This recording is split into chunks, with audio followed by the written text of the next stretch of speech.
Alibaba Group Holding Ltd dan Tencent Holdings Ltd sedang bersiap untuk memangkas puluhan ribu pekerja dalam putaran PHK terbesar tahun ini. Dilansir dari Reuters, salah satu sumber yang mengetahui perkiraan rencana perusahaan menyebut, Alibaba belum menentukan target PHK di seluruh grup. Perusahaan e-commerce terbesar di China pada akhirnya dapat memangkas lebih dari 15% dari total tenaga kerjanya, atau sekitar 39.000 karyawan. Tencent, pemilik aplikasi pesan WeChat yang dominan di China, juga berencana untuk memangkas pekerjanya di beberapa unit bisnisnya tahun ini.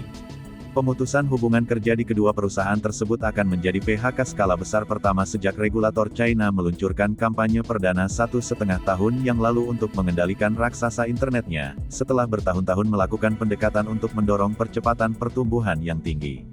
Tindakan keras regulasi dikombinasi perlambatan ekonomi, menyebabkan penurunan penjualan sebagian besar perusahaan internet di China. Jatuhnya harga saham, mempersulit pembiayaan baru, dan ekspansi bisnis jauh lebih sulit di negara dengan ekonomi terbesar kedua di dunia itu. Semua ini memaksa perusahaan seperti Alibaba dan Tencent mencari cara dalam memangkas biaya operasional. Alibaba kabarnya mulai memecat karyawannya bulan lalu. Sebuah sumber menyebutkan mereka membahas PHK dengan beberapa unit bisnis bulan lalu dan membiarkan mereka menyusun rencana spesifik.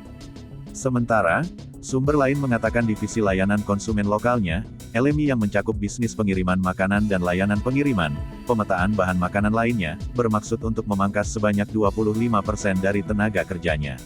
Unit streaming video perusahaan Youku, juga merencanakan PHK dan memecat tim produksi pertunjukan anak-anak. Alibaba pada bulan Februari melaporkan pertumbuhan pendapatan kuartalan paling lambat sejak go public tahun 2014. Alibaba terpukul penurunan penjualan di segmen bisnis inti dan persaingan yang semakin ketat. Harga sahamnya pun telah anjlok lebih dari 60% sejak awal tahun lalu.